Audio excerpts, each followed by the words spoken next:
MDH की हल्दी मिर्ची धनिया करे कमाल। ये रंग दे, ये खुशबू दे, ये तीखा, ये कम पड़े। क्या निराला MDH मसाला।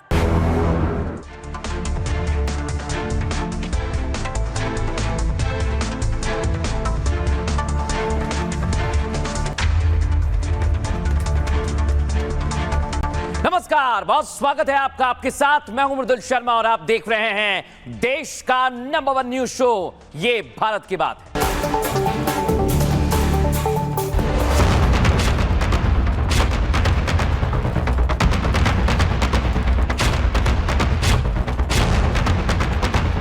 बीएलओ ने हमें पर्ची नहीं दिया था। अब अगर पर्ची नहीं दिया था तो मेरी गलती थोड़ी है। हमें बोला गया था डिजिटली डाउनलोड करके रख लीजिएगा। हम डिजिटली डाउनलोडेड है मेरे पास और मेरा टिक भी हुआ है उसमें। बोल रहे आप पर्ची लेके नहीं आओगे आपको वोट नहीं देने देंगे।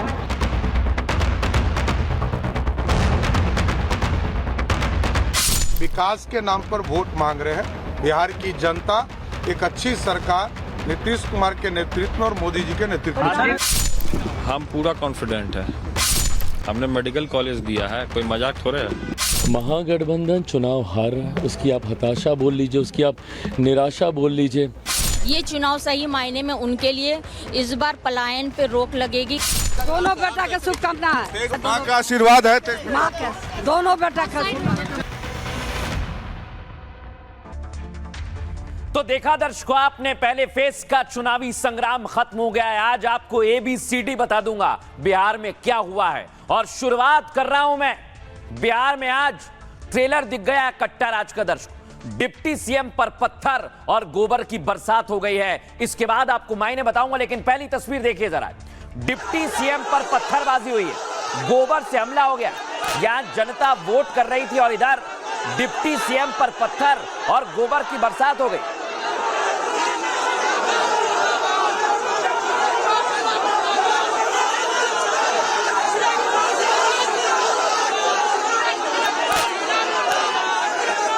ये आप देखिए इधर गाड़ी पर पत्थर और गोबर साफ दिखाई दे रहा है। दावा ये किया गया कि डिप्टी सीएम का भारी विरोध हुआ है। अब विरोध की वजह क्या है दर्शकों, मैं आपको बताऊंगा, लेकिन पहले दर्शकों आपको तस्वीर दिखाता हूं। ये आप देखिए, बूथ कैप्चरिंग की खबर के बाद डिप्टी सीएम पहुंचे तो वहां हड़कंप मच गया। उल्टा भीड़ ने डिप्टी सीएम के ऊपर हमला कर दिया। दर्शकों, जो मैं आपको दिखा रहा हूं, ये डिप्टी सीएम की गाड़ी है। विजय सिन्हा देखिए जरा, वहां पर फोन पर फिर वो बतियाते रहे कई देर तक।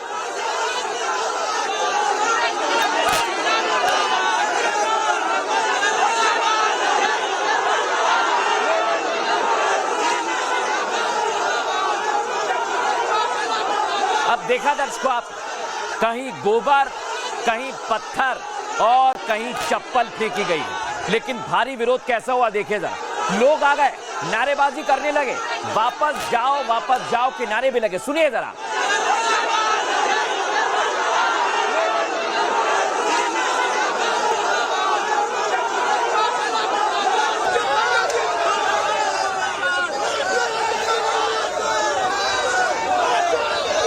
देखा दर्शकों आपने, CRPF के कमांडोज उन्हें हटा रहे हैं, लेकिन दावा किया गया कि पत्थर बरसाने वाले नशे में चूर थे। सुनिए जरा। कौन बोलेगा? जनता बोलेगा ना। जनता बोलेगा कि नहीं बोलेगा? जी जनता ने बोलेगा, तब कहां से करते हैं? नहीं सर, हाँ चेक कर लीजिए, चेक कर लीजिए, चेक कीजिए, चेक कर लीजिए सर। जनता वोट देता है कि नहीं उसको? कौन बोलेगा? जनता बोलेगा ना। जनता बोलेगा कि नहीं बोलेगा? जी जनता ने बोलेगा, तब कहां से करते हैं? नहीं सर, हाँ चेक कर लीजिए, चेक कर लीजिए, चेक कीजिए, चेक कर लीजिए सर। लेकिन दर्शकों, यहां तो गजब हो गया। देख रहे हैं आप, डिप्टी सीएम और आरजेडी के MLC सड़क पर भिड़ गए। गजब की फाइट दोनों के बीच में हुई। सुनवाता हूं आपको। दारू पी के गुंडा कर रहे हो। ये दारू पिए हुए गुंडा कर रहा है। राजद का MLC है, ये राजद का MLC गुंडा कर रहा है। अरे कुछ नहीं, तुम जब हो अरे राजद का, अरे छोड़ो, हार गए, बौखलाहट है, चुनाव हार गए को हम ठीक कर देंगे। राजद के गाड़ी नहीं छेकता, गाड़ी दारू पी के गुंडा कर रहे हो। ये दारू पिए हुए गुंडे कर रहा राजद का एमएलसी है। ये राजद का एमएलसी गुंडे कर रहा है। अरे कुछ नहीं, तुम जब हो अरे राजद का एमएलसी, अरे छोड़ो, हार गए। अब दर्शकों देखिए, हंगामा बढ़ता जा रहा है। पहली फेज की वोटिंग चल रही थी, विजय सिन्हा कहने लगे ये तो सत्ता में आने की पहले ही गुंडाई की जा रही है। सुनवाता हूं जरा उन्होंने क्या आरोप लगाए। बाहर जाने, ये गुंडा राजद का गुंडा है और सत्ता में आए बिना इसके गुंडे देख लीजिए कि बिहार के उप मुख्यमंत्री को बाहर जाने के लिए किस तरह से विरोध प्रदर्शन कर रहा है। बूथ पर मेरे पोलिंग एजेंट को सुबह में ही 6:30 बजे लौटा दिया, धमकी देके वोटर को निकलने नहीं दे रहा है।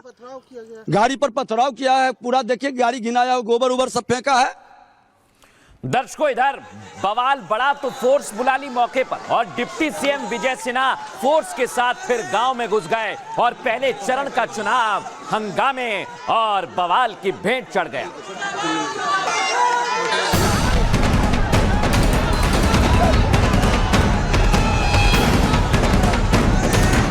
ये गुंडा राजद का है और सत्ता में आ रही एनडीए से छाती पर बुलडोजर चलेगा। सामने में सरकार को और बिहार को गाली दे रहा है, आप उसको क्यों नहीं पकड़ रहे हैं? क्या एक्शन करिएगा? कल विभीषण केवट को मारा, एगो नहीं गिरफ्तार हुआ। खुल्लम खुल्ला ये लोग तमाशा कर रहा है। नहीं ऐसा थोड़ा भाई, जंगल अनाज नहीं रहेगा। किसके बूथ पर कितने गुंडे, किसके बूथ पर कितने लठैत, ये बिहार में नए कट्टे राज का ट्रेलर है। जहां डिप्टी सीएम पर हमला हो गया, बवालियों ने गांव में घुसने नहीं दिया, मारो मारो पीटो पीटो के नारे लगे और ट्राई स्टेट में वोटिंग के दिन अल्कोहल का नशा लखीसराय से पूरे बिहार में फैल गया।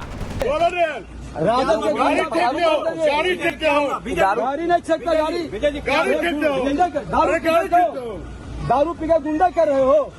ये दारू पिए हुए गुंडे कर रहा राजद का एमएलसी है। ये राजद का एमएलसी गुंडा कर रहा है। चुनाव चरम पर है। पहले फेज में बवाल के बाद जबरदस्त वोटिंग हुई।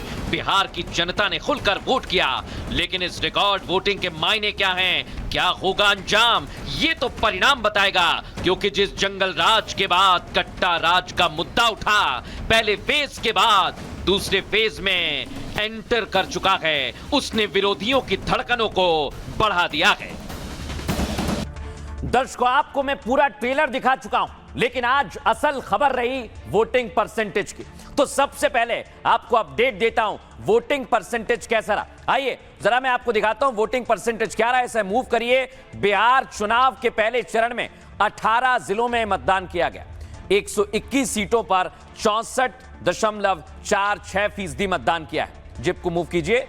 बिहार के मतदाताओं ने इस बार सारे रिकॉर्ड ध्वस्त कर दिए हैं। बड़ी संख्या में वोटर्स ने इस बार लोकतंत्र में अपनी आस्था दिखाई है दर्शकों। और आपको बता दें बेगूसराय 67.32% मतदान हुआ है। समस्तीपुर में 66.65% मतदान हुआ है। वहीं मधेपुरा में मतदान प्रतिशत 65.74% रहा और मुजफ्फरपुर में भी 65 के पार मतदान हुआ है दर्शकों। गोपालगंज में क्या हुआ आपका जिला देखिए, 64.96% मतदान। सहरसा में भी बड़ी संख्या में वोटर्स निकले, 62 के पार यहां पर मतदान चला गया। और इधर लखीसराय में जहां हम आपको तस्वीर दिखा रहे थे, वहां 60 के पार 62 के पार मतदान प्रतिशत चला गया है। सारण में हालांकि 60% के मतदान आसपास रहा, लेकिन बाकी सीटों पर कमजोर हुआ दर्शकों। सबसे पहले खगड़िया आप देखिए, 60 के आसपास यहां मतदान हुआ है और उसके बाद वैशाली में 59% मतदान दर्ज किया गया है। वहीं दरभंगा में 58.38% मतदान, नालंदा में 57.58% मतदान और सिवान में 57.41% मतदान। बक्सर में दर्शकों सबसे कम 55.10 और इसी के साथ पटना भी 55% मतदान पर रहा और मुंगेर में 54.90% मतदान दर्ज किया गया और शेखपुरा में 52.36% मतदान दर्ज किया गया है। लेकिन दर्शकों ये आंकड़े हैं, अभी तो आंकड़े और बढ़ेंगे जब धीरे धीरे चुनाव आयोग फाइनल आंकड़ा देगा। लेकिन दर्शकों आज जनता में उत्साह कैसा था और क्या कह रही है बिहार की जनता, सुनवाता हूं आपको। वोट डालने आए यही सोच के बाल बच्चा का विकास आगे दिया बढ़ाना चाहिए। बाल बच्चा का विकास। हाँ यार का वोट डाल रहे के लाल काट नहीं दिल कहीं बाल बच्चा का लाल काट देने है हमें के जिये कि नहीं है। 10 बिहार के लोग सब खट रहा है, दिल्ली रहे पंजाब रहे, यहाँ यदि फैक्ट्री रहता यहाँ खट के जी लेता। उतना दूर बाल बच्चा रोजगार एक बड़ा मुद्दा। रोजगार नहीं दे रहा है यार का है। और महिलाओं के लिए सब ठीक हाँ महिलाओं का नाम है जो रोजगार दीजिए। क्या मुद्दा है सर? नौकरी सर, काम धाम नहीं में आ रहा है इधर।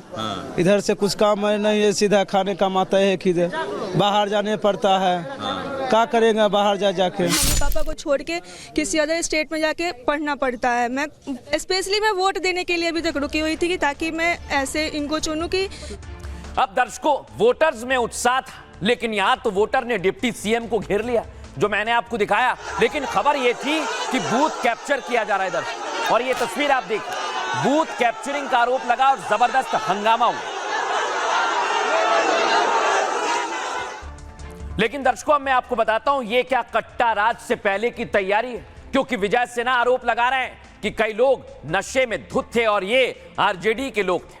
बिहार चुनाव का माहौल बेहद गर्मा गया है दर्शकों। आज 121 सीटों पर फर्स्ट फेज पहले चरण की वोटिंग हुई, लेकिन जगह जगह यह हंगामा और बवाल में बदल गया। लखीसराय में तो विरोधियों ने डिप्टी सीएम विजय सिन्हा पर हमला कर दिया। विजय सिन्हा बूथ कैप्चरिंग की शिकायत के बाद पहुंचे थे, लेकिन पोलिंग सेंटर से पहले प्रदर्शनकारियों ने पत्थरबाजी की, दर्शकों कीचड़ फेंक दिया। विरोध प्रदर्शन करने वाले आरजेडी के कार्यकर्ता बताए जा रहे हैं, आरोप लगाए। घटना लखीसराय के खोरियारी गांव की है, जहां माहौल बेहद तनावपूर्ण हो गया। हालांकि विजय सिन्हा भी पीछे नहीं हटे दर्शकों, गांव में ही डेरा जमा दिया। कीचड़ आगे आगे बढ़ते चले गए। उन्होंने आरोप लगाया कि आरजेडी के गुंडे शराब पीकर हमला कर रहे थे। साथ ही कहा कि सत्ता में आने से पहले ही जंगल राज का ट्रेलर दिखा है, लेकिन इन उपद्रवियों को हम छोड़ेंगे नहीं और अब बुलडोजर की कार्रवाई करेंगे। अब इस घटना का असर पहले चरण के बाद दूसरे चरण में भी दिखेगा, क्योंकि बिहार में पहले चरण की वोटिंग में पता चल गया है दर्शकों कि आखिर दूसरे चरण के बाद 14 नवंबर को परिणाम का कितना असर होने वाला है, और इसके लिए पूरी तैयारी भी की जा रही है। लेकिन दर्शकों, बड़ी बात क्या है, एक एक करके सवाल यही पूछे जा रहे हैं कि आखिर इस हमले के पीछे कौन था। सुनिए जरा। ये गुंडा राजद का है और सत्ता में आ रही एनडीए से छाती पर बुलडोजर चलेगा। ये गुंडा देख रहे हैं, गांव घूमने नहीं देगा उम्मीदवार। विक्ट्री जीत रहा है विजय सिन्हा जीत रहा है। ये राजद का, जादव का गुंडा है, राजद समाज का। अच्छे जादव लोग को विजय वोट देने दिया और राजद का गुंडा राज कायम करना चाहता है। इन गुंडों के छाती पर बुलडोजर चलेगा। देखा दर्शकों आप, लेकिन अब मैं आपको बताने वाला हूं बिहार चुनाव में यहां तक कुछ नहीं हुआ, आज तो चाकूबाजी की घटना भी हो गई। देखिए जरा, शाहबुद्दीन के गढ़ सिवान, जहां चुनावी रंजिश सामने आई है, वोट डालने एक युवक जा रहा था, उस पर चाकू से हमला कर दिया। सोचिए जरा, बिहार में यह चल रहा है, अस्पताल में उसका इलाज करवाया गया है। इधर दर्शकों चाकूबाजी की घटना हुई और इधर बीजेपी के नेताओं के खिलाफ नारेबाजी हो रही है। सुनिए जरा।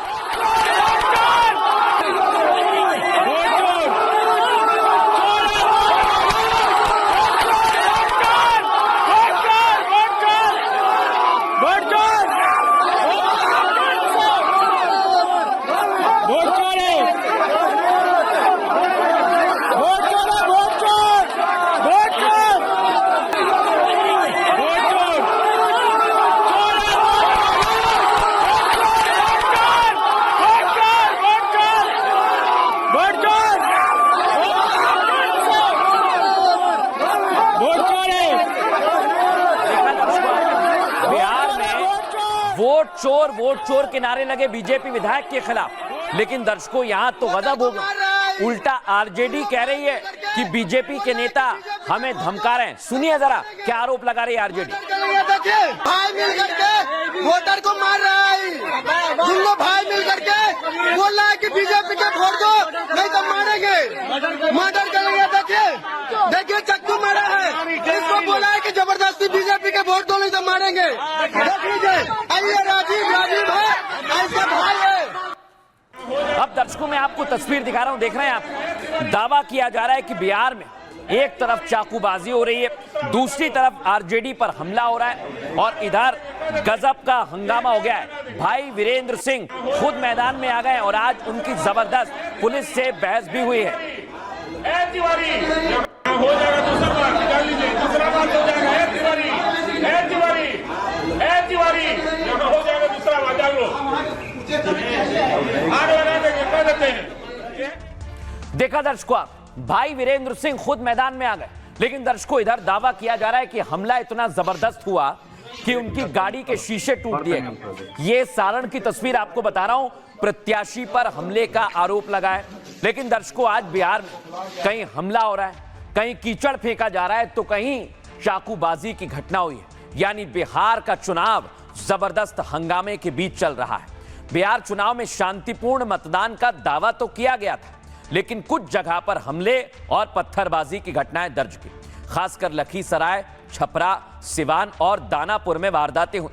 सिवान में वोट देने जा रहे युवक पर चाकू से हमला कर दिया गया।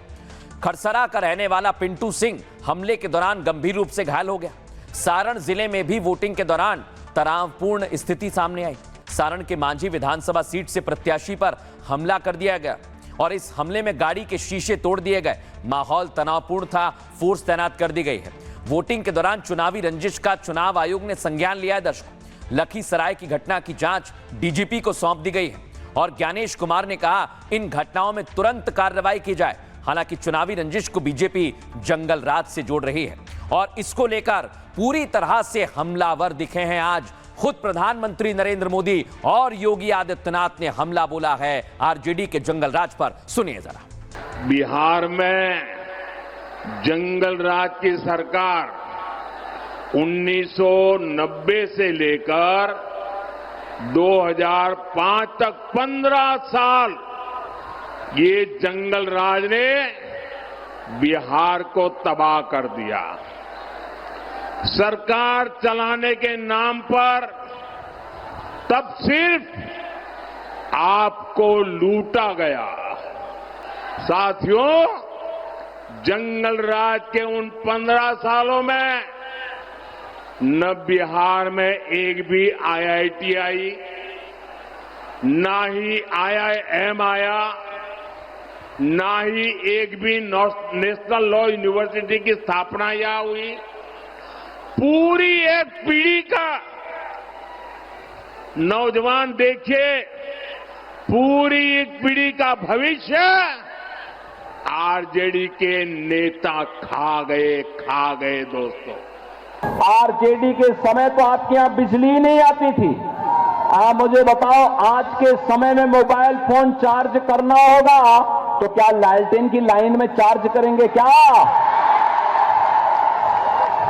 ये लोग क्या करते थे, लालटेन दिखाते थे और उसको चुपचाप बंद करके फिर रात को डकैती डालते थे। यही तो होता था बिहार के अंदर। दर्शकों, बिहार चुनाव में जबरदस्त हंगामा चल रहा है और पीएम मोदी और योगी आदित्यनाथ ने इसे और इशारा किया है। लेकिन आज जनता ने भी बहुत कुछ कहा है, नेताओं ने भी बहुत कुछ कहा है। सुनवाते हैं आपको। राष्ट्रीय जनता दल और कांग्रेस का यही चरित्र है। बिहार की जनता जानती है सबका समय से इलाज होगा। जो आरजेडी वाले हैं ये हमेशा से यहाँ गुंडागर्दी किए हैं, आज भी नहीं समझ रहे हैं। आज भी उनको लगता है कि गुंडागर्दी ही करेंगे, तो उनके गुंडागर्दी का जवाब जनता दे रही है और फिर से यहाँ इंडिया की सरकार बना रही है। उनको जवाब अपने आप मिल जाएगा। महागठबंधन ने अपना जो अराजक तत्व उनके हैं, उन्होंने तो ये काम कई जगह किया। इनके रग रग में जंगल राज की मानसिकता है। भाई एडमिनिस्ट्रेशन इन्हीं की है। हम तो कहते हैं गुंडा राज चला रहे हो, आज गुंडे राज को खुद भुगतना पड़ गया। गुस्सा है लोगों के मन में, वही हम कह रहे हैं आपको। तेजस्वी यादव के नेतृत्व में महागठबंधन की सरकार बनने जा रही है। अब दर्शकों, नेताओं ने तो दावे और वादे दोनों किए हैं आप लोगों से, लेकिन आज पहले चरण में जब वोटर निकले तो बम्पर वोट हुए हैं। अब पूरे बिहार में और पूरे देश में एक सवाल पूछा जा रहा है, यह बम्पर वोट क्या नीतीश कुमार को फायदा करेगा? या फिर तेजस्वी को फायदा करेगा? आपको पूरी जानकारी देने वाला हूं दर्शकों। मैं दिखाता हूं आपको। सबसे पहले ये आप तस्वीर देखिए, जमकर वोट पड़े हैं बिहार।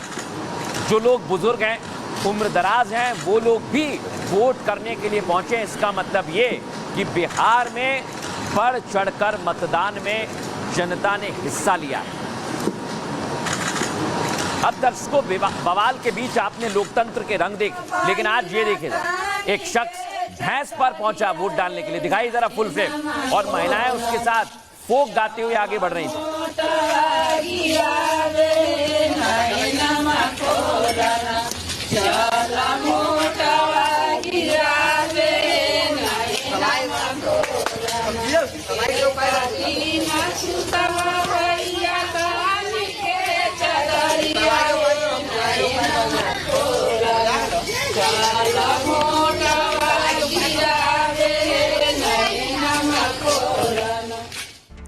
तो देखा दर्शकों आप, ये शख्स भैंस पर पहुंचा और महिलाएं भी बढ़ चढ़कर हिस्सा ले रही हैं। लेकिन मैं आपको बताने वाला हूं कि बिहार में वोटिंग परसेंटेज किस ओर इशारा कर रहे हैं, किस सीट पर कितना मतदान हुआ है, ये क्या दर्शाता है। आइए जरा मैं आपको विस्तार से बताता हूं। 121 सीट पहले फेज की दर्शकों। 2010 में जब चुनाव हुआ तो 52% यहां पर मतदान हुआ था, और 2015 में 5 साल बाद चुनाव हुआ तो वोट परसेंटेज बढ़ गया। कितना पहुंच गया? 55.9%। अब आ जाइए 2020 में, जब 56.1% मतदान प्रतिशत रहा पहले फेज में।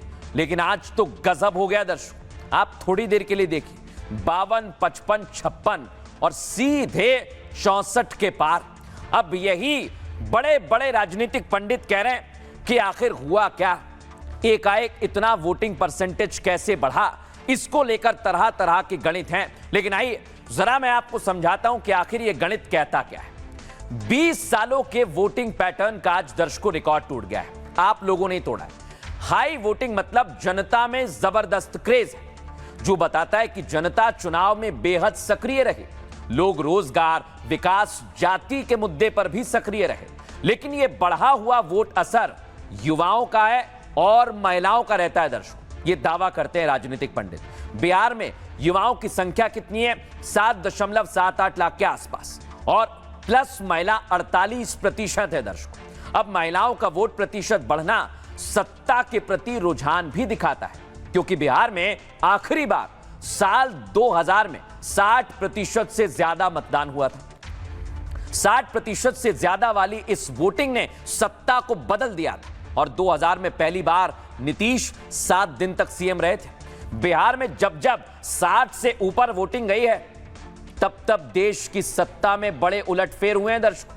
आपको बता रहा हूं, 1977 में 60 के पार वोट प्रतिशत गया तो बिहार ने इंदिरा की सत्ता हिला दी, पूरी हिलाकर रख दी। अब 1991 में भी ऐसा ही हुआ, 60 के पार गया तो बिहार ने चंद्रशेखर की विदाई करा दी। इसलिए बिहार को देश की राजनीति का थर्मामीटर भी कहा जाता है। अब दर्शकों, इसको लेकर आपस में भी दावे किए जा रहे हैं, लेकिन यह बढ़ा हुआ वोट परसेंट धड़कन बढ़ा रहा है। सुनिए जरा। 121 सीटों में 2010 से अधिक वोट आएगा। मैं समझता हूं 95 से ऊपर हमें सीटें आएगी। 2010 में हमें 206 सीटें आई थी बीजेपी जदयू को, इस बार उससे अधिक आई। जहां भी हमारे महागठबंधन के प्रत्याशी लड़ रहे हैं, उनको भारी बहुमत से, भारी मतदान करके आप लोग विजय बनाने का काम करें और इस खटारा सरकार को बदलने का काम करें। इस बार के रिजल्ट ऐतिहासिक होंगे, प्रामाणिक होंगे। NDA is coming to power with the bank. दोनों बेटा के शुभकामना है। तेज प्रताप भी चुनाव लड़ रहे हो। सब वो अपना पैर पर खड़ा होकर लड़ रहा है, अपना पैर पर खड़ा होकर लड़ रहा है। दोनों का हमारा माँ है, माँ के शुभकामना, माँ का आशीर्वाद है। माँ के दोनों बेटा का माता जी ने आज आपको आशीर्वाद दिया जीत का, और रोहिणी ने मुझे कहा कि भाई हमारे दिल में है। देखिए, माता पिता तो आशीर्वाद देते हैं, भाई बहन भी आशीर्वाद। अब दर्शकों मैं आपको बताता हूं ये बढ़ा हुआ वोट परसेंटेज किसका हो सकता है। संभवतः ये होगा महिलाओं का, क्योंकि आज की तस्वीर आपको दिखा रहा हूं, फुल फ्रेम दिखाइए। महिलाओं की कतार देखिए दर्शकों, चाहे गांव हो यह शहर बड़ी संख्या में महिलाएं बढ़ चढ़कर वोट करने के लिए पहुंची और दावा तो यह किया जा रहा है दर्शकों कि महिलाएं अगर वोट करने जाती हैं तो फायदा बहुत होता है। लेकिन इधर युवा भी निकले दर्शकों जो पहली मर्तबा वोट कर रहे हैं, फर्स्ट टाइम वोटर्स। और आप देखिए इनमें भी महिलाएं हैं, इनमें कुछ युवा हैं जो नौकरी की तलाश में हैं। अलग अलग मुद्दों को लेकर आज हमने दिन भर दर्शकों चुनाव में अलग अलग रंग देखे। लेकिन दर्शकों ये बढ़ा हुआ वोट परसेंटेज क्या बताता है, किस ओर इशारा करता है? मैंने आपसे कहा था पूरी एबीसीडी बताऊंगा। आइए अब मैं आपको बताता हूं इसके मायने क्या है। दिखाते हैं आप, ये आप देखिए 64 के पार मतदान हुआ है। बिहार में टर्नआउट हमेशा जातिगत समीकरणों से जुड़ा रहा है दर्शकों। 2020 में 57% टर्नआउट पर एनडीए ने 125 सीटें जीती, यानी वोटिंग प्रतिशत बढ़ने से बीजेपी और जेडीयू को फायदा हुआ। हालांकि ग्रामीण इलाकों में वोटर टर्नआउट ज्यादा दिखा दर्शकों, यानी गांव का ईबीसी 36% और एससी एसटी 19% निर्णायक भूमिका में रहा। अब आ जाइए महिला फैक्टर की बात। 2020 में महिला 59.69% और पुरुष 54.68% पर वोट करने पहुंचे। दोनों बहुत ज्यादा अंतर है दर्शकों, महिलाएं भारी हैं, यानी महिला वोटर में जबरदस्त टर्नआउट देखने को मिला। और महिला वोट बढ़ने से सीधा फायदा किसे हुआ दर्शकों? एनडीए को मिला। महिला वोट से 80% सीटों पर एनडीए का वोट बढ़ गया। अब इस बार आरक्षण और शराबबंदी जैसे मुद्दे हिट हो सकते हैं। युवा क्या कर रहे हैं दर्शकों? बढ़े हुए वोट प्रतिशत का मतलब युवाओं ने भी बम्पर वोटिंग की है। मैं ऐसा क्यों कह रहा हूं? क्योंकि बिहार में पहली बार वोट डालने वालों की संख्या 7 लाख के आसपास है दर्शकों, और ये युवा नौकरी रोजगार के मुद्दे के साथ जुड़े। 7 लाख नए वोटर्स जुड़ गए दर्शकों। हालांकि राष्ट्रवाद भी युवाओं के बीच बड़ा मुद्दा रहा, यानी युवा वोटर एनडीए को फायदा पहुंचा सकता है। अब बात करेंगे सीमांचल फैक्टर की। यह महागठबंधन के लिए बड़ा फैक्टर है क्योंकि सीमांचल मुस्लिम बहुल्य इलाका है दर्शकों, और जहां एम-वाई समीकरण आरजेडी के फेवर में रहता है, मुस्लिम यादव। लेकिन इस हलके में हाई वोटिंग कोई नई बात नहीं है। हमेशा यहां वोटर टर्नआउट 60% से ज्यादा रहता है और इस बार भी ऐसा ही हुआ है। इसका सीधा मतलब यह है दर्शकों कि यहां पर तस्वीर बहुत हद तक यह समझ में आती है कि महिला और युवा खेल बदल सकते हैं। लेकिन अब किसके फेवर में जाएगा आप सोचिए। इधर एक तरफ है एनडीए, दूसरी तरफ है इंडिया अलायंस। किसके फेवर में यह जाने वाला है, ये सबसे बड़ा सवाल है दर्शकों। लेकिन अब मैं आपको बताऊंगा कि कैसे और कब कब दोनों ही दल आस लगाए बैठे। ये आप देखिए, सबसे पहले एनडीए की बात। ग्रामीण और महिला वोटर्स चुनाव में गेम चेंजर साबित होंगे। ओबीसी ईबीसी 63% आबादी ने जमकर वोटिंग की है दर्शकों। ईबीसी नीतीश कुमार को सत्ता दिला सकता है और ओबीसी नीतीश की उम्मीद को तोड़ भी सकता है। लेकिन इधर इंडिया अलायंस भी पूरी तरह तैयार है। अगर ये वोट बदलाव के नाम पर पड़ा है तो आरजेडी को बड़ा फायदा हो सकता है दर्शकों, क्योंकि 64 के पार वोटिंग कई बार बदलाव की ओर इशारा करती है। तेजस्वी के रोजगार का मुद्दा अगर वोट में बदल गया, मैं सीधी बात कह रहा हूं, तो हाई टर्नआउट इंडिया अलायंस को बढ़त देगा दर्शकों। लेकिन इसके मायने क्या हैं? हाई टर्नआउट एनडीए को मजबूत कर रहा है। नए मतदाता सक्रिय हुए तो मुकाबला कांटे का रहेगा। यह नाव जो इनकी तैर रही है, किसकी नैया पार होगी, सबसे बड़ा सवाल यही है दर्शकों। और इसे लेकर पूरी तरह से अलग अलग दावे राजनीतिक पंडितों ने किए हैं। लेकिन दर्शकों, जैसा मैंने दावा और वादा किया है, मैं आपको बिहार की एक एक स्थिति बताने वाला हूं। दरअसल इस बार वोटिंग प्रतिशत बिहार के लिहाज से ऐतिहासिक है। याद कीजिए साल 2000, वो तारीख जब आखिरी बार वोटिंग 60% के पार हुई थी। 7 दिन के लिए ही, लेकिन जनता ने लालू राज के खिलाफ बदलाव का वोट किया। वैसे भी उच्च टर्नआउट यानी हाई टर्नआउट आमतौर पर ग्रामीण और महिला वोटर्स की सक्रियता से जुड़ा होता है, यानी एनडीए बीजेपी जेडीयू को मजबूत बनाता है। अब आप पूछेंगे क्यों भाई?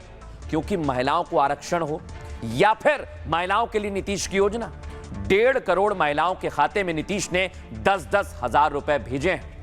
अगर वोटिंग टर्नआउट के पैटर्न को देखें तो बहुत कुछ यही इशारा मिलता है। महिलाओं के लिए पहले की सरकार ने कोई काम नहीं किया। हमने अब महिलाओं को इतना सशक्त बना दिया है कि वे अब किसी पर निर्भर नहीं है और अपने परिवार और बच्चों के लिए सब काम कर सकती हैं। अब देखिए दर्शकों, 2010 के बाद लगातार हर चुनाव में वोट बढ़े हैं और तब भी हर बार नीतीश कुमार मुख्यमंत्री बने। यानी बदलाव का टर्नआउट नहीं, बल्कि ये अपने नेता को चुनने का टर्नआउट भी है। इसे पीछे के लॉजिक को और समझते हैं। इसके पीछे कारण क्या है? हाई वोटिंग टर्नआउट का मतलब है कि नए वोटर सक्रिय हुए। नए वोटर्स कौन और कैसे सक्रिय होते हैं? या तो वो महिला हो सकते हैं या फिर युवा हो सकते हैं। दर्शकों, ये मेरा आकलन है। बिहार का 90% वोटर ग्रामीण इलाकों से आता है।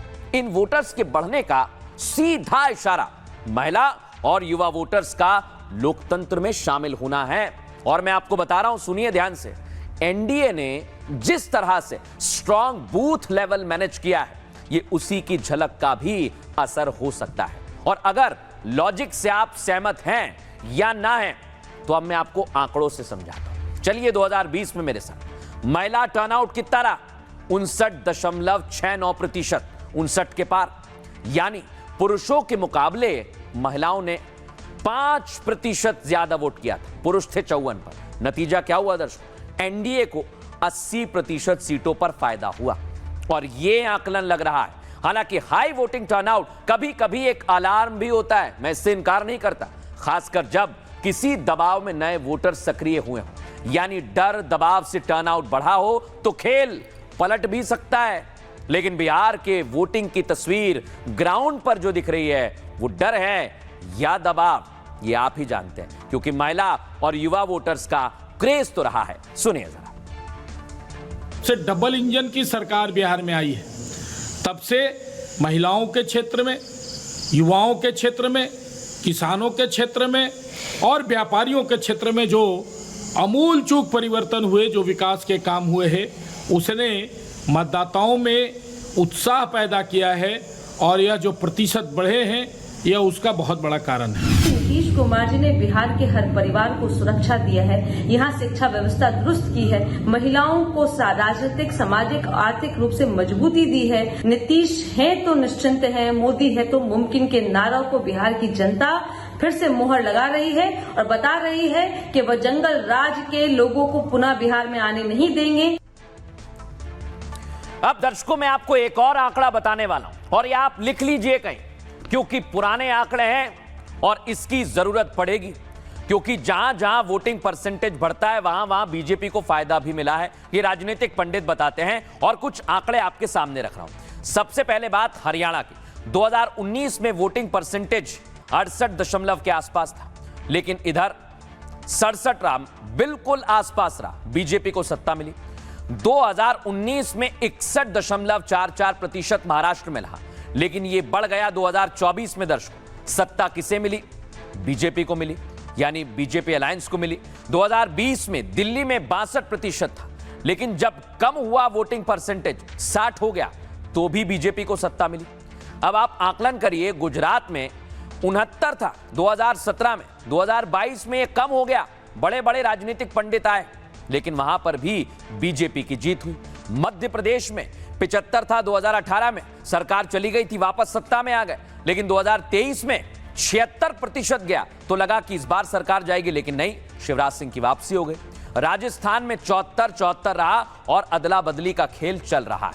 अब दर्शकों, एक बड़ी बात यही है कि इस समय की जो स्थितियां सामने आ रही हैं, वो यही बताती हैं कि ये वोटर टर्नआउट हमारे साथ बहुत बड़े इशारे कर रहा है। और इसीलिए ये मैं बता रहा हूं आपको, कुछ तस्वीरें आज आई हैं। इन तस्वीरों को देखिए दर्शकों, इसमें बुर्के में वोट करने के लिए महिलाएं पहुंची, लेकिन बीजेपी ने इसे लेकर सवाल खड़े कर दिए हैं।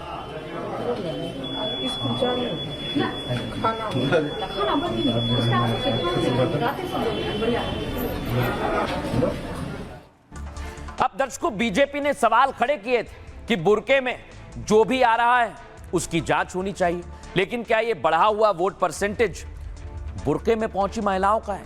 ऐसा राजनीतिक पंडित पूछ रहे हैं। लेकिन आज दर्शकों, महिलाओं ने बड़ी तादाद में वोट किए हैं, यह तो बिल्कुल तय है। सभी मतदान केंद्रों पर महिलाओं के कतारें भी हमें दिखी। मुस्लिम बहुल इलाकों में सुबह से ही लाइन लग गई थी। इसमें ज्यादातर महिला वोटर्स बुर्के में वोट करने के लिए पहुंचे। जब तक उन्होंने वोट नहीं किया तब तक वापस अपने घर भी नहीं गए। बुर्के में आने वाली महिलाओं को लेकर एनडीए के दल काफी सतर्क थे। एनडीए को बुर्के में आने वाले मतदाताओं से फर्जी मतदान का भी डर था। इस बारे में एनडीए खासतौर से बीजेपी ने इलेक्शन कमीशन से शिकायत की। बीजेपी ने इलेक्शन कमीशन से मतदान केंद्रों पर खास व्यवस्था की मांग की ताकि बुर्के में आने वाली महिला वोटर्स की पहचान हो सके। इलेक्शन कमीशन ने मतदान केंद्रों पर इसके लिए खास इंतजाम किए। इसके लिए जीविका दीदी को तैनात किया गया था। दर्शकों, बुर्के में आने वाली महिलाओं ने भी सहयोग किया। बिहार में करीब 18% मुस्लिम वोटर है और इनमें आधे मुस्लिम वोटर्स महिलाएं हैं, यानी कुल मिलाकर 9% है मुस्लिम महिलाओं की संख्या जो सियासी किस्मत तय करती हैं। क्योंकि पिछली बार कांटे की टक्कर थी और इस बार भी एनडीए और इंडी में कांटे की टक्कर बनी हुई है। अब दर्शकों, सवाल यही है कि कैसे कैसे नेता सवाल उठा रहे हैं। आज सुनवाता हूं। बिहार चुनाव आयोग ने हर बूथ पर एक आंगनबाड़ी सेविका को भी रख दिया है। अगर जिन्हें महसूस होगा कि कोई बुर्का में आया है और उसका वोट फर्जी हो रहा है तो उसे दिखाने का काम आंगनबाड़ी सेविका करेगी। और ये किसी को धर्म से नहीं लेना चाहिए। ये पाकिस्तान नहीं है जो यहाँ शरिया कानून है। तेजस्वी यादव का राज जीवन में आएगा नहीं जो शरिया कानून लागू होगा। अब दर्शकों, आज हमने महिला वोटर्स से बात की जो बुर्के में मतदान करने पहुंची। हमारी सहयोगी सलोनी की रिपोर्ट देखिए। सब कुछ सही है, बस कुछ कुछ है प्रॉब्लम होता है, फेस करना पड़ता है कास्ट की वजह से, इस टाइप से होता है। बस कोई हमको सुविधा नहीं लगता है सर। महंगाई इतना है कि गरीब लोग के लिए बहुत ही हो रहा है। महंगाई से खाएगा क्या, पढ़ाएगा क्या बच्चे लोग को, बहुत हम लोग को दिक्कत है। गरीब आदमी है, बहुत थोड़ा हेल्प करे। वोट इसे ही करना है जो आगे चल के जो अपने वादे किए हैं, कम नुकसान हो, बेनिफिट ज्यादा मिले, उसको वोट करना है। एजुकेशन लेवल पे डेवलपमेंट ज्यादा करने चाहिए स्टूडेंट के लिए। क्या अंदर जाने से पहले मोबाइल को रखा गया, उसके बाद नाम चेहरा देखा गया, चेहरा देखने के बाद नंबर मिलाया गया और वोट दिएंगे और कुछ नहीं। सब चीज़ बहुत अच्छा हुआ। हाँ, बुर्का हटा के देखा चेहरा, उसके बाद वोट गिराए, उसके बाद आए तो बुर्का नीचे गिराए। तो इससे आप सहमत हैं? सहमत है। फिर पर्दा उठाया, देख लिया नाम से। तो उसमें आपको कोई नाराजगी हुआ या कुछ नहीं? ये क्या होना चाहिए? हाँ, होना चाहिए। क्यों? इंसान की साबुती पकड़ा जाना चाहिए। कौन इंसान है नहीं है। उनके साथ चेहरा की फेस की पहचान, चेहरे की पहचान की जा रही है कि बुर्के के अंदर, नकाब के अंदर कहीं कोई दूसरी औरत तो नहीं है। तो ये सही है, जिसका जो अपना अधिकार है वही नहीं इस पे रहेगा, तो उसका जिसका जो है वही चेक करके कोई गलत नहीं हो रहा है। अब दर्शकों, ये तो पहले चरण की बात रही, लेकिन शुरुआत हो चुकी है दूसरे राउंड की और दूसरे राउंड में फिर से नेता पहुंच गए हैं आप लोगों के बीच। सुनिए जरा।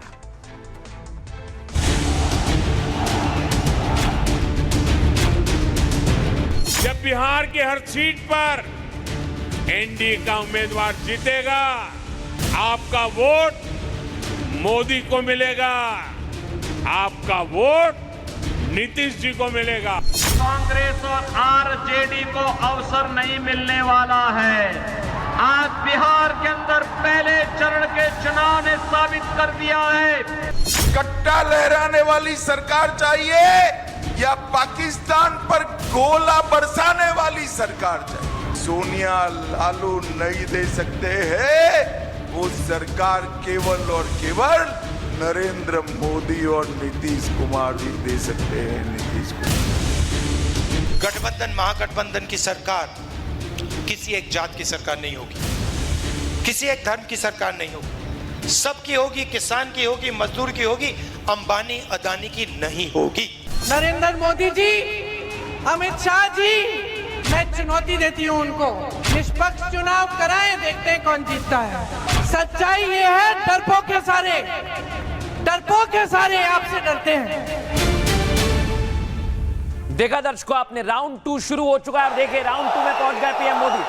और पीएम मोदी ने राउंड 2 के लिए यानी दूसरे फेज के लिए आज भागलपुर में चुनावी शंखनाद किया।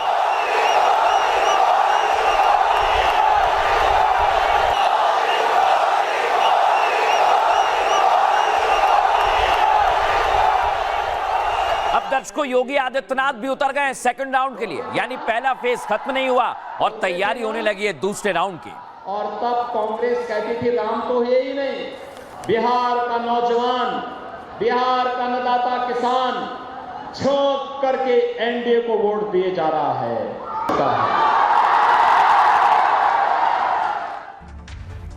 अब दर्शकों, आपने देखा योगी आदित्यनाथ मैदान में आ गए, लेकिन अब मैं आपको बताऊंगा कैसे गृह मंत्री अमित शाह ने हुंकार भरी है और सेकंड फेज के लिए पूरी तरह से बीजेपी चुनावी मैदान में आ गई है।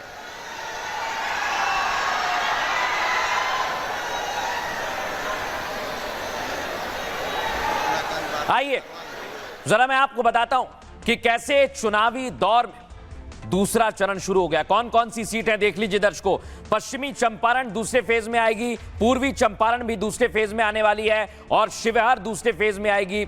सीतामढ़ी दूसरे फेज की बड़ी सीट है। मधुबनी में भी कांटे की टक्कर रहेगी दर्शकों। सुपौल में पूरी तैयारी है महागठबंधन की भी और एनडीए की भी। अररिया भी सेकंड फेज में है, किशनगंज सेकंड फेज में। इसके बाद नीचे आ जाइए, पूर्णिया पप्पू यादव यहां से हैं दर्शकों। खगड़िया का चुनाव भी बेहद महत्वपूर्ण रहने वाला है। भागलपुर नीचे के बेल्ट में चले जाइए, ये बेल्ट बड़ा खास है दर्शकों। बांका इस सीट पर जबरदस्त चुनाव चल रहा है। जमुई सेकंड फेज में आने वाली है, नवादा सेकंड फेज में आएगी और गया यहां पर चुनावी टक्कर है। जहानाबाद सेकंड फेज में जबरदस्त सीट है। अरवल में भी पूरी तरह से चुनावी मैदान में दोनों दल आ गए हैं। औरंगाबाद भी सीट पर है और रोहतास भी सेकंड फेज में है। कैमूर भी सेकंड फेज में है दर्शकों। ये सेकंड फेज की सीट मैंने आपको बताई है, लेकिन दर्शकों अब मैं आपको बताता हूं कि कैसे सेकंड फेज को लेकर पूरी तरह से जब नेता मैदान में आ गए हैं तो पूरी तैयारी कैसे हो रही है, आइए जरा आपको बताते हैं।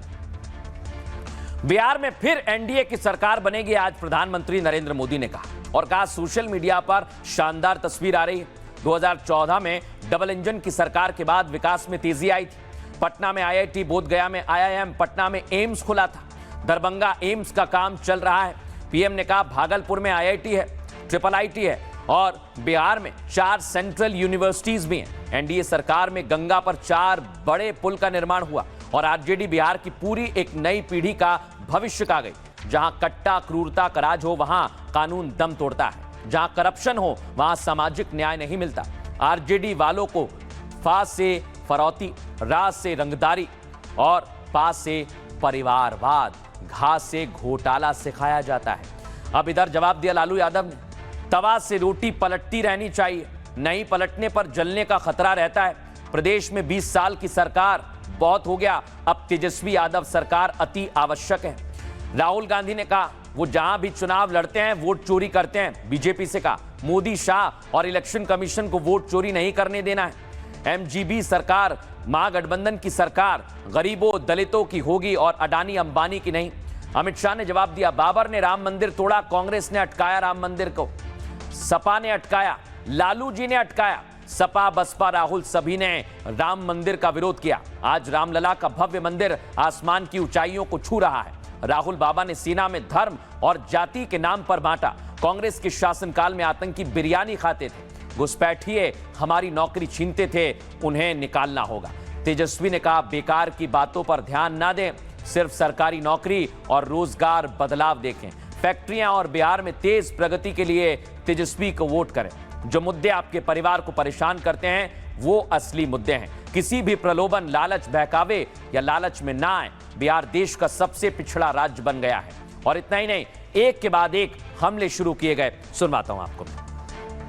आरजेडी के नेता जो घोषणा करते हैं उस पर कांग्रेस के नेता चुप हो जाते हैं, लेकिन आरजेडी वालों ने उनके नामदार के अहंकार को चुनौती दे दी और उन्होंने तय कर लिया मैं तो मरूं, तुझे मार करके रहूंगा। ये एक दूसरे को मारने में लगे हैं और कांग्रेस की कनपट्टी पर कट्टा रखकर सीएम पद की उम्मीदवारी चोरी कर ली। आरजेडी के जंगल राज की पहचान जिन चीजों से होती है वो है कट्टा, क्रूरता, कटुता, कुसंस्कार, कुशासन और करप्शन। फिर एक बार बिहार की इसी भावना के पीछे माताओं बहनों की उम्मीद है, नौजवानों के सपने हैं। और मेरे नौजवानों, ये मोदी की गारंटी लिख करके रखो, आपका सपना ही, मेरे नौजवान साथियों लिख करके रखो, आपका सपना ही मोदी का संकल्प है। लेकिन दर्शकों, आज चुनाव में मायावती की एंट्री हो गई। दर्शकों, ये तस्वीर आपको दिखा रहा हूं और बिहार के चुनाव में मायावती की एंट्री पर चर्चा जोरों शोरों से चल रही है। लेकिन आपको दिखाता हूं दर्शकों कि आखिर पहले चरण के मतदान में आज खत्म हो गया। दूसरे चरण के लिए नेता धुआंधार प्रचार पर है।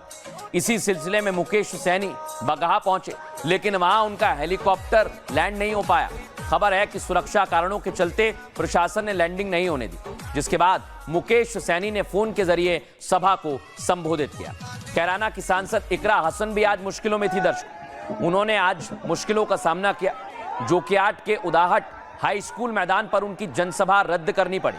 जिला प्रशासन ने सुरक्षा बलों की कमी का हवाला देते हुए कार्यक्रम को रद्द कर दिया। दरअसल पीएम की सभा भी फारबिसगंज में होने वाली थी और कांग्रेस नेता राहुल गांधी भी जिले में रैली कर रहे थे। वीवीआईपी सुरक्षा के चलते कैंसिल करना पड़ा है।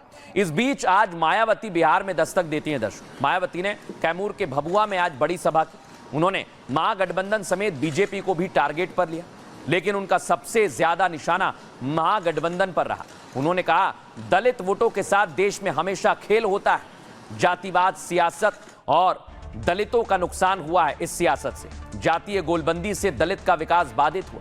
राहुल दलितों का आरक्षण पूरी तरह से खत्म करना चाहते हैं। बीएसपी दलितों के हितों का ध्यान रखते हुए बड़ा फैसला करेगी और अगर बिहार में सरकार बनाने के समर्थन की स्थिति बनी तो बीएसपी अपनी शर्तों के साथ सरकार में शामिल होगी। सुनिए जरा। बिहार की तरह दिन दहाड़े हत्याएं होती हैं और जो अपराधी होते हैं उनको पकड़ा नहीं जाता है। उनको बचाने के लिए उनको जबरदस्ती जेल में भेज दिया जाता है। वहाँ उनकी खातिरदारी खूब करते हैं। ये आप लोगों को मालूम होना चाहिए।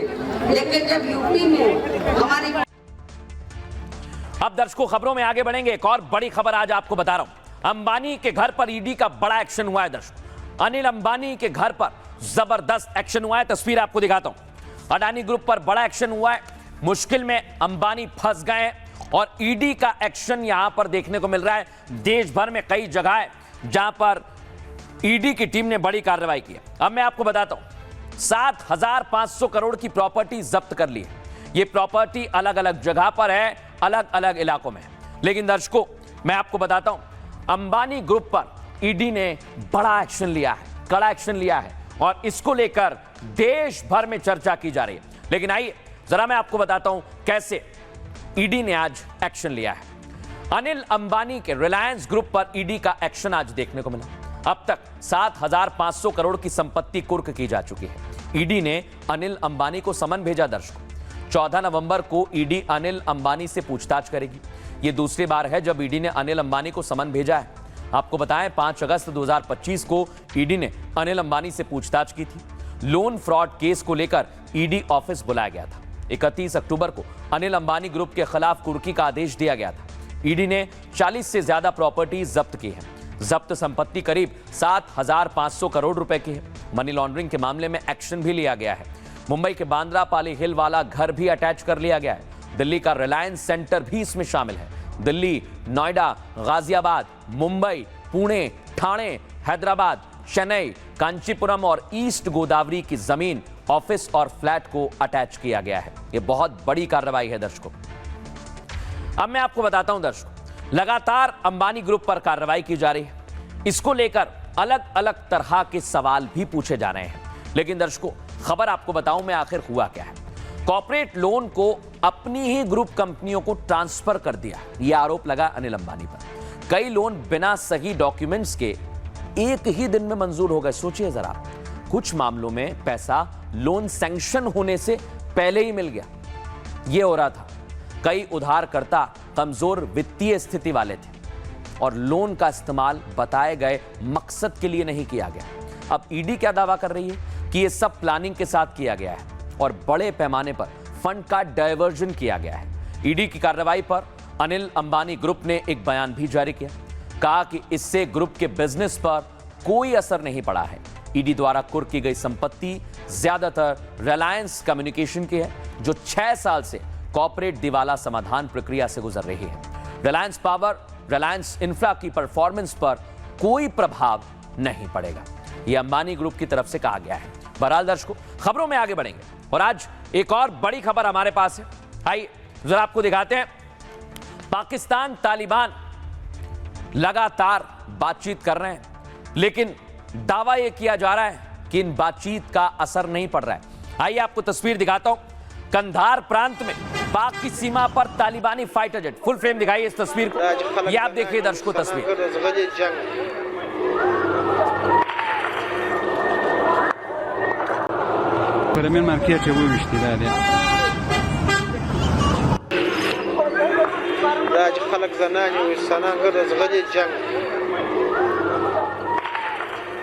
अब दर्शकों आपको बताता हूं, खैबर पख्तूनख्वा में टीटीपी के हमले में 16 पाक सैनिकों की मौत हो गई। ये लगातार हमले बढ़ते जा रहे हैं। फुल फ्रेम दिखाइए इसे, कैसे हमले टीटीपी के लड़ाके कर रहे हैं, देखिए जरा।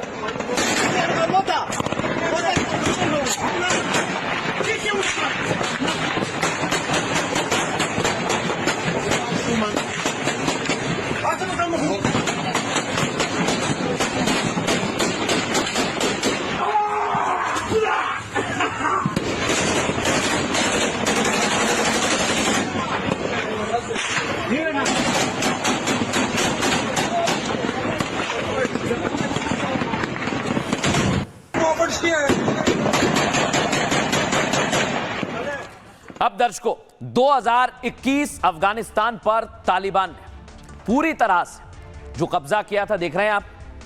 ये तस्वीर मैं आपको बता रहा हूं जहां पर आईएसआई चीफ काबुल गए थे, और ये वही तस्वीर मैं आपको दिखा रहा हूं। लेकिन दर्शकों, सवाल यह है कि आखिर बार बार अफगानिस्तान और पाकिस्तान के संबंधों को सुधारने की तमाम कोशिश की जा रही है, लेकिन ये संबंध सुधर नहीं रहे और बिगड़ते जा रहे हैं दर्शकों। और पाकिस्तान अफगानिस्तान के बीच तनाव बरकरार है। कंधार प्रांत में पाक अफगान सीमा पर भिड़ंत हो रही है। पाक सैनिकों को और तालिबानी लड़ाकों के बीच जबरदस्त फायरिंग हुई है। संसद में पाक के डिप्टी प्राइम मिनिस्टर ने बड़ा बयान दे दिया, कहा तालिबान से दोस्ती करना पाक को महंगा पड़ा।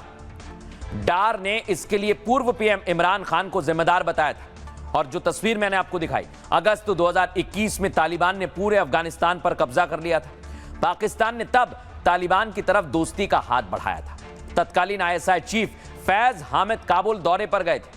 वहां उन्होंने तालिबान के नेताओं से मुलाकात की थी। पाकिस्तान खुद को तालिबान का दोस्त और सहयोगी बता रहा था। तब इमरान खान की सरकार ने बॉर्डर तक खोल दी थी। 35 से 40 हजार तालिबानी जो पाकिस्तान से भाग गए थे, फिर पाकिस्तान में वापस आ गए। इमरान सरकार ने उन आतंकियों को रिहा कर दिया था जिन्होंने पाकिस्तान के झंडे जलाए थे, लोगों को बेरहमी से मारा था। उस वक्त रिहा आतंकी आज बलूचिस्तान में हमलों के सरगना है। तालिबानी आतंकी पाक सेना पर हमला कर रहे हैं। ये सब पाकिस्तान के लिए एक सबक है दर्शकों, और पाकिस्तान को एक कप चाय की कीमत आज तक चुकानी पड़ रही है। अमेरिका ने उस वक्त आईएसआई चीफ के काबुल दौरे पर आपत्ति जताई थी। 1 महीने बाद ही हामिद को आईएसआई चीफ के पद से हटा दिया गया था, और तब से लेकर अब तक पाकिस्तान परेशान है। सुनिए जरा इशाक डार क्या कह रहे हैं। पाकिस्तान, मैं किसी को ब्लेम गेम में नहीं पढ़ना चाहता आदत के मुताबिक, पाकिस्तान ने इतना ज्यादा आउटरीच कर दिया कि वहां जाके हम कहते हैं जी I am here for a cup of tea. Allah सबकी मुश्किल आसान करें, लेकिन वो कप ऑफ टी हमें बहुत महंगा पड़ा। उस कप ऑफ टी ने पूरे बॉर्डर्स को दोबारा खोला। यहां से जो भागे हुए 35-40 हजार तालिबान थे वो वापस आए, और उस वक्त की हुकूमत ने 100 से ज्यादा हार्डन क्रिमिनल जिन्होंने सवात में पाकिस्तान के झंडे चलाए थे, जो कि कई सौ लोगों को पाकिस्तान में शहीद कर चुके थे, उनको वापस रिलीज किया। ये सबसे बड़ी मिस्टेक थी। ऐसी गलतियां should be A lesson for us कि हमने आइंदा कम वक्त में गुडविल के तौर पे या अपने एक फ्लो में या एक मूड में ऐसी चीजें जो गलतियां ना वो कौम भुगतती है। मुझे कामयाबी जो है वो अगर नहीं होती तो फिर तो जो इस वक्त एक सिचुएशन है, हो सकता है वो सिचुएशन बढ़ जाए और उसमें जो हमारी एक ऑप्शन है हमारे पास कि अगर हमारी ज़मीन की खिलाफ वर्जी होती है या हमारी सरजमीन को जो है वो निशाना बनाया जाता है, हमारी आबादियों को निशाना बनाया जाता है, तो फिर इस तरह ही सही फिर हम भी वही करेंगे जो हमारे साथ हो रहा है। जंगी होगी, फिर जंगी होगी। आइए दर्शकों, खबरों में आगे बढ़ेंगे और आज एक और बड़ी खबर आपको बताता हूं। डोनाल्ड ट्रंप, कल न्यूयॉर्क में उनकी जबरदस्त हार हुई, उनके मेयर हार गए, लेकिन अब धमकी दे रहे हैं डोनाल्ड ट्रंप। आइए आपको तस्वीर दिखाते हैं। एक तरफ डोनाल्ड ट्रंप और दूसरी तरफ न्यूयॉर्क में ममदानी की जीत हुई है और उन्होंने सीधे डोनाल्ड ट्रंप को चैलेंज भी किया। डोनाल्ड ट्रंप ने ट्रूथ सोशल पर जवाब दिया। लेकिन आज तस्वीर दिखाई जरा डोनाल्ड ट्रंप की। आज वो डांस करने लगे और वो अपने मूव्स को लेकर जाने जाते हैं। देखिए आज उन्होंने कैसे मियामी में एक कार्यक्रम में डांस किया।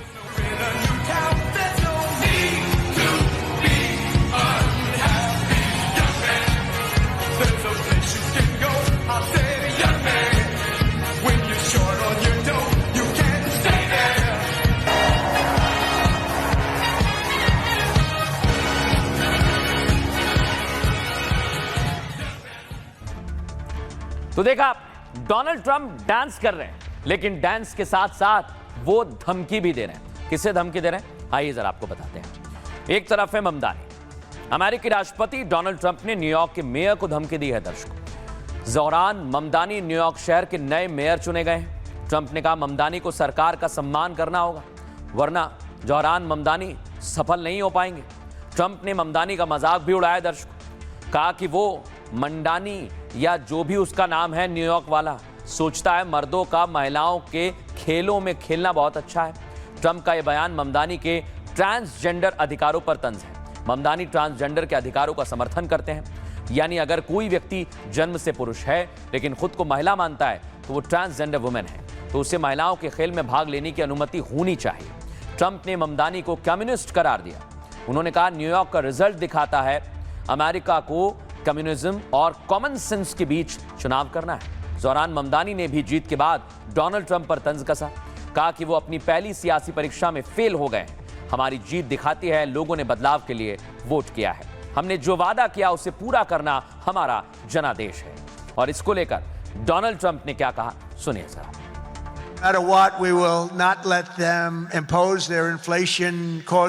वो जो मंडानी या जो भी उसका नाम है न्यूयॉर्क वाला सोचता है कि मर्दों का महिलाओं के खेलों में खेलना बहुत अच्छा है।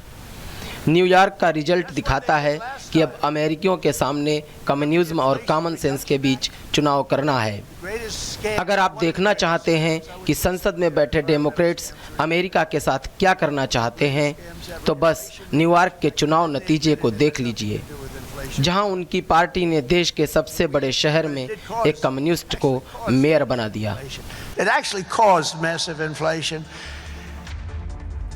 अब दर्शकों, खबरों में आगे बढ़ेंगे। आज एक और बड़ी खबर आपको दिखाते हैं। भारत की बेटियों से जिन्होंने वर्ल्ड कप जिताया है, आज प्रधानमंत्री नरेंद्र मोदी ने मुलाकात की है। तस्वीर दिखाइए। आज जो बातचीत हुई है वो भी पूरी तरह से है और प्रधानमंत्री ने बाकायदा डिनर दिया, सभी खिलाड़ियों से मुलाकात की।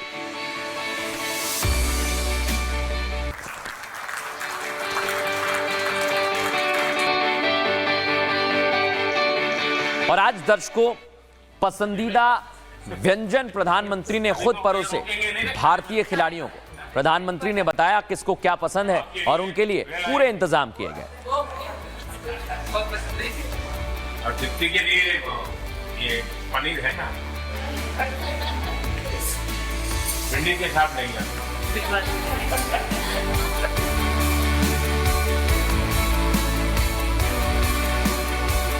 जब इम्पोर्टेंट मैच होता है तो उसमें एक दिन पहले नींद नहीं आती है, तो वही डिस्कस जब में जाने वाले बच्चों का एरिया।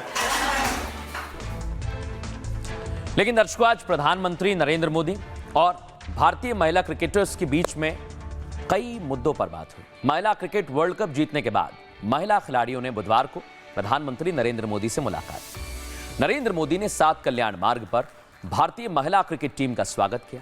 पीएम ने विश्व कप में लगातार 3 हार के कठिन दौर से गुजरने के बाद वर्ल्ड चैंपियन बनने पर खिलाड़ियों को बधाई दी। भारतीय महिला टीम ने इस मुलाकात के दौरान प्रधानमंत्री नरेंद्र मोदी को इस स्पेशल जर्सी गिफ्ट की है। जर्सी के पीछे नमो नरेंद्र मोदी लिखा हुआ है और साथ ही 16 प्लेयर्स के सिग्नेचर भी इस जर्सी पर है। इस मुलाकात में पीएम ने कप्तान हरमनप्रीत कौर से एक सवाल पूछा, आखिर आपने वो मैच बॉल अपनी जेब में क्यों रख लिया था?